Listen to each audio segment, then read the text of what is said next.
சுவையும் ஆரோக்கியம் நிறைந்த கமமும் சமையல்ல இன்னைக்கு நம்ம பார்க்க போற ரெசிபி என்னன்னா பூண்டு மிளகு பிரட்டல்.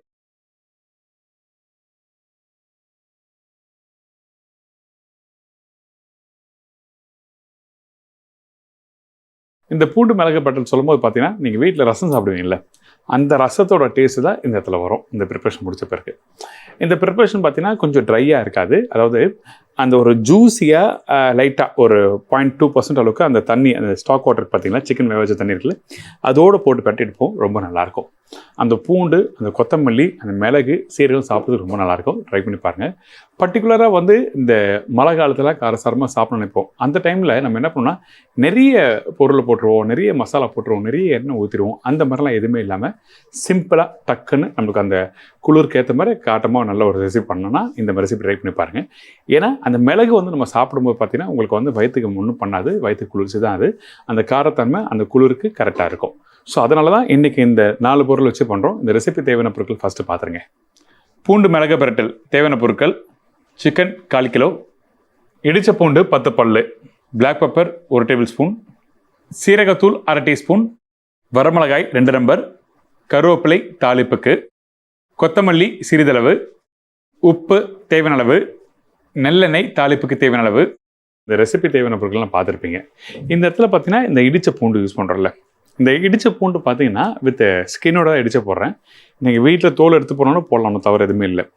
அந்த பூண்டு இடிக்கும் போது வந்து ரொம்ப நைஸாக இடிச்சிடாதீங்க. கொஞ்சம் ஒரு 60 to 70% அளவுக்கு நல்லா இடித்து நீங்கள் போட்டிங்கன்னா 1-2 பூண்டு வந்து நீங்கள் பல்ல, அதாவது மென்று சாப்பிடும்போது, அந்த சிக்கனும் சாப்பிடும்போது கடிக்கும் போது நல்லாயிருக்கும். அதனால் நம்ம என்ன பண்ணுறோம், பர்டிகுலராக 60 to 70% அளவுக்கு அந்த பூண்டை இடிக்கணும்னு சொல்லி சொல்கிறேன். இதான் விஷயம், சரிங்களா? இல்லை சின்ன சின்ன விஷயங்கள் கவனமாக பார்த்துங்க.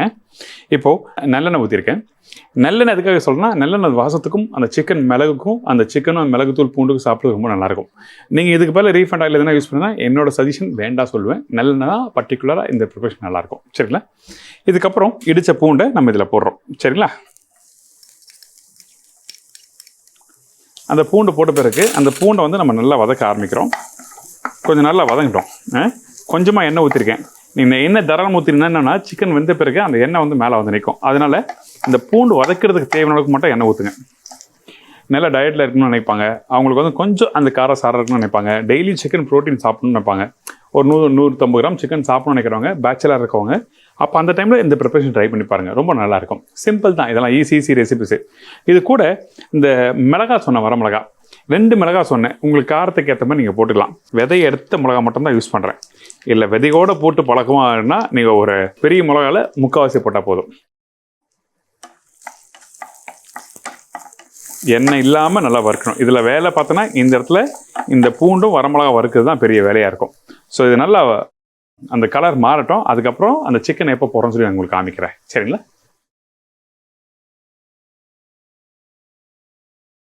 இப்போது இந்த பூண்டு வரமிளகாவும் நல்லா வறுத்துருக்கோம். கலர் மாறி வருது பார்த்தீங்களா? இந்த இடத்துல நம்ம சிக்கன் போட போகிறோம். நீங்கள் ஏன் சார் வரமிளகா போட்டிங்க, மிளகு காரம் நம்ம போட்டிருக்கோமே, அப்போ அந்த குளிர் காலத்துக்குலாம் கரெக்டாக சொல்லுவேன். அந்த மிளகாயத்துக்குன்னா வறுத்து முடிச்ச பிறகு வந்து காரத்தை நமக்கு கம்மியாகிடும். அந்த சிக்கனோட சேர்த்து 1-2 அந்த வரமிளகா கடிச்சு சாப்பிட்டீங்கன்னா அது நல்லாயிருக்கும். இல்லை உங்களுக்கு பிடிக்கல அப்படின்னு விட்டுடலாம், இல்லை கம்மியாகவும் நீங்கள் போடலாம். ஆப்ஷன் உங்கள் கையில் கொடுத்துருக்கேன். இப்போது இந்த சிக்கன் பார்த்தீங்கன்னா, இந்த சிக்கனை வந்து சின்ன சின்ன பீஸாக கட் பண்ணி நான் இதில் போடுறோம்.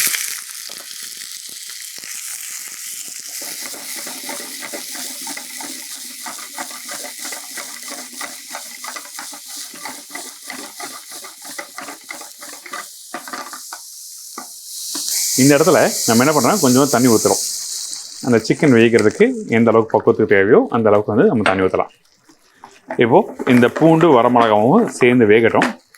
அதே டைமில் இந்த சிக்கன் வேகும் போது நம்ம என்ன பண்ணுறோன்னா உப்பு தேவையான அளவுக்கு போட்டுருங்க. உப்பு எப்பவுமே கடைசியாக போடாதீங்க. அந்த சிக்கன் வேகும் போதோ இல்லை வேறு எதுனா மீட் போடுறீங்கன்னா அப்போ அந்த டைமில் அந்த சால்ட்டு சேர்த்து நீங்கள் போட்டால் தான் அந்த ஸ்டாக் வாட்டரில் என்ன வேணால் உங்களுக்கு வந்து அந்த சீசனிங் நல்லாயிருக்கும். அந்த சீசனிங் தான் அந்த சாப்பிட்றதுக்கு கொஞ்சம் உங்களுக்கு, அதாவது அந்த உப்பு காரம் தன்மை இருந்தாலே நம்ம சாப்பிட்றதுக்கு பிடிக்கும். அதனால தான் சீசனிங் கரெக்டாக இருக்குன்னு சொல்ல வரேன். இதில் போட்டாச்சு. இதுக்கப்புறம் இந்த கருவேப்பிலையை சும்மா ஒரு 4 கருவேப்பிலை அப்படி போடுங்க. இதுக்கப்புறம் கொத்தமல்லி போடுங்க. வேறு எதுவும் போடாதீங்க. வெறும் கொத்தமல்லி, கருவேப்பிலை, வரமிளகா, பூண்டு போட்டு நல்லா வேகணும். இதில் மிளகாத்தூள், மல்லித்தூள் எதுவுமே தேவையில்லை. தேவைப்பட்டால் மஞ்சத்தூள் போடலாம். ஏதோ ஆப்ஷன் இது உங்களுக்கு, சரிங்களா? இது நல்லா வேகட்டும், அதுக்கப்புறம் பார்க்கலாம். இந்த சிக்கன் ரெடியான பிறகு பார்த்தீங்கன்னா இந்த சைடில் தண்ணி இருக்குது பார்த்தீங்களா, அந்த சிக்கன் அந்த வாட்டர் குக் பண்ண தண்ணி இருக்குல்ல, இப்போ இந்த இடத்துல மிளகு சீரகம் போட்டு நல்லா மிக்ஸ் பண்ணிட்டு சுட சுட சோறு போட்டு நல்லா வெந்த சோறில் இதை போட்டு மிக்ஸ் பண்ணி சாப்பிட்டோம்னா சூப்பராக இருக்கும். வேகாத ரைஸில் போட்டால் நல்லா இருக்காது. அதாவது இந்த வெரைட்டி ரைஸ் மிக்ஸ் பண்ணுவோம் பார்த்தீங்கன்னா, அந்த மாதிரி ரைஸ் போட்டால் நல்லா இருக்காது. நல்ல வெந்த சோறில் போட்டு நல்லா மிக்ஸ் பண்ணி சாப்பிட்டு பாருங்கள், அது சூப்பராக இருக்கும். எக்ஸலண்ட். இப்போ ரெடி ஆகிடுச்சு. ரெடி ஆன பிறகு நம்ம என்ன பண்ணுறோன்னா, இந்த இடத்துல இந்த மிளகை நான் போடுறேன். இல்லை எனக்கு இன்னும் கொஞ்சம் லைட்டாக அந்த சாஸ் மாதிரி இருக்கணும் அப்படின்னு நினச்சின்னா ஒரு 1/4 டம்ளர் தேங்காய் பால் யூஸ் பண்ணலாம். அப்படி யூஸ் பண்ணி நீங்கள் ட்ரை பண்ணி பாருங்கள். இதுக்கப்புறம் சீரகம், இதுக்கப்புறம் கடைசியாக வந்து பார்த்தீங்கன்னா கொஞ்சம் கொத்தமல்லி போடுறேன். இதுக்கப்புறம் வேறு எதுவுமே தேவையில்லை. எல்லாம் போட்டு அப்படி லைட்டாக மிக்ஸ் பண்ணுங்கள். அவ்வளோதான். இதை இன்னும் கொஞ்சம் லைட்டாக நம்ம தண்ணி ஆட் பண்ணலாம். ஆட் பண்ணிட்டு ரொம்ப ட்ரையாக கொடுக்காதீங்க. ட்ரையாக கொடுத்தா உங்களுக்கு ஸ்நாக்ஸ் சாப்பிட்ற ஃபீல் ஆகிடும். ரைஸில் போட்டு பெட்டி சாப்பிட்னா நீங்கள் இந்த இடத்துல கொஞ்சம் வெள்ளை சாதம்னா அது கடையில் போட்டு நீங்கள் பெட்டி எடுத்துக்கலாம். இப்போ ரெடி ஆகிடுச்சு. ரெடி ஆன பிறகு இதை அடுப்பை ஆஃப் பண்ணிவிட்டு நம்ம என்ன பண்ணுறோம், இதை நல்லா அப்படி ஷேக் பண்ணிட்டு இங்கே பாருங்கள்.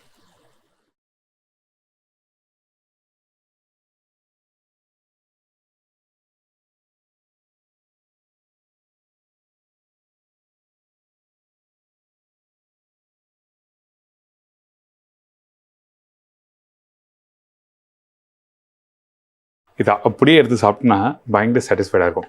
அதுவும் கடைசியாக அந்த கீழே அந்த தண்ணி இருக்கும் பாருங்கள், அந்த ஸ்டாக் வாட்டர், அதை லைட்டாக ஒரு ஸ்பூனில் சாப்பிட்டு பார்த்தீங்கன்னா சூப்பராக இருக்கும். நான் திருப்பி சொல்கிறேன், இந்த மாதிரி ப்ரிப்பரேஷன் பண்ணும்போது சால்ட்டு கொஞ்சம் ஒரு கல் கம்மியாக சாப்பிடுங்க. ஏன்னா அந்த ஸ்டாக் வாட்டர் சுண்ட சுண்ட சுண்ட நீங்கள் உப்பு கரெக்டாக போட்டிருப்பீங்க. சுண்ட சுண்ட என்னென்னா அந்த உப்போட தன்மை அதிகமாகிடும். ஸோ அதனால் ஆல்வேஸ் வந்து ப்ரிப்பரேஷன் பண்ணும்போது ஒரு கல் உப்பு கம்மியாக போகிறது நல்லது. கண்டிப்பாக ட்ரை பண்ணி பாருங்கள், உங்கள் எல்லாருக்கும் ரொம்ப பிடிக்கும். இந்த மாதிரி சிம்பிளான ரெசிபி நிறைய உங்களுக்கு கமகம சமையலில் ஷேர் பண்ணிட்டுருக்கோம். நீங்கள் ட்ரை பண்ணி பார்த்துட்டு நல்லாயிருக்குன்னு சொல்லி நினைக்கிறேன். இதே மாதிரி நான் இன்னொரு நாள் இன்னொரு புது ரெசிபி சந்திக்கிறேன். நன்றி, வணக்கம். சி பாய் டேக்கர். Thank you so much.